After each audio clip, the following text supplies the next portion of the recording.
قرآن نہ بہت ساری چیزیں دلالت النص سے کرتا ہے. دلالت النص سمجھتے ہیں؟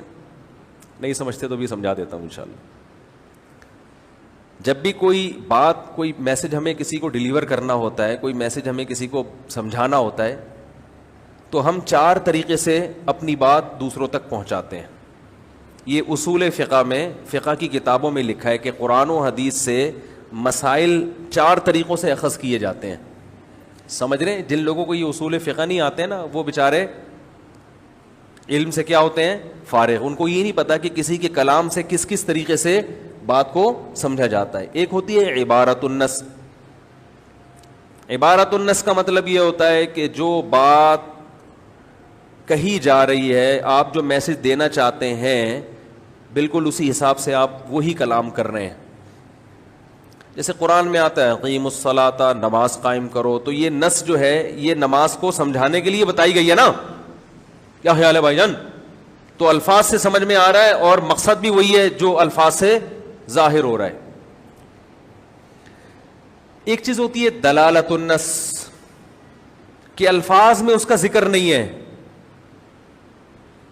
الفاظ میں جس کا ذکر ہے اس سے یہ چیز سمجھ میں آ رہی ہے کہ جب یہ ہے تو وہ والی تو بطریق اولا ہوگی. جیسے قرآن میں آتا ہے وَلَا تَقُلْ لَهُمَا اُفٍّ، والدین کو اف بھی مت کرو. تو اللہ نے اس میں بتا دیا کہ جب اف کرنے پر پابندی ہے تو مارنا تو بطریق اولا حرام ہے. یہاں مارنے کا ذکر نہیں ہے. اب کوئی پاگل اٹھ کے کہ قرآن میں مارنے کا تو کہیں بھی نہیں ہے، اف کی بات ہے، تو ہم اسے کہیں گے تم قرآن حدیث کے علاوہ کوئی اور کام کر لو تو تمہاری صحت کے لیے زیادہ مفید رہے گا. یہ جو حدیث میں آتا ہے کہ انسان جب مر جاتا ہے تو 3 چیزیں باقی رہتی ہیں: ولد صالح یدعو لہ، نیک اولاد جو دعا کرے، علم ینتفع بہ، جو علم چھوڑ کر گیا ہے وہ، اور صدقہ جاریہ. اور کیا؟ صدقہ جاریہ. اسی طرح حدیث میں آتا ہے کہ صحابیہ نے عرض کیا یا رسول اللہ میری والدہ کا انتقال ہو گیا، کیا میں ان کے لیے صدقہ کروں؟ آپ نے فرمایا ضرور، تو ان کو فائدہ ہوگا. اب بعض حضرات اس پہ یہ اشکال کرتے ہیں کہ حدیث میں صرف میت کے لیے صدقے کا حکم ہے، کوئی اور نیکی کا حکم نہیں ہے، تو جتنا نبی نے کہہ دیا ہم اسی کو مانیں گے، جو نبی نے نہیں کہا ہم اس کو، یہ اپنی طرف سے بدعت ہے.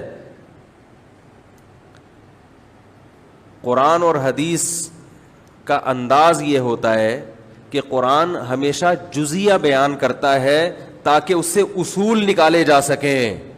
سمجھ رہے؟ قرآن نے کہا اف مت کرو، یہ ایک جزیہ ہے، ایک آرڈر ہے، لیکن اس سے اصول کیا نکلتا ہے کہ جب اف جیسی تکلیف پہنچانا ناجائز ہے تو اف سے بڑی تکلیفیں تو بطریق اولا ناجائز ہوں گی.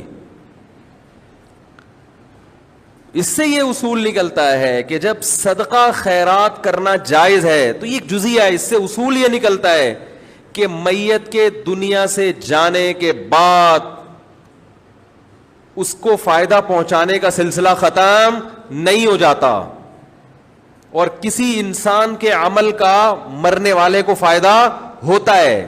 یہ اصول سمجھانے کے لیے صدقے کی مثال دی گئی ہے. سمجھ رہے کہ نہیں سمجھ رہے؟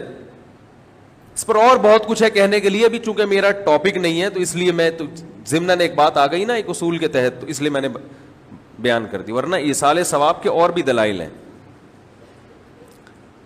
تو دلالت النص اف سے ثابت ہو رہا ہے کہ، اور ایک چیز ہوتی ہے اشارت النص اور ایک ہوتی ہے اقتضاء النص،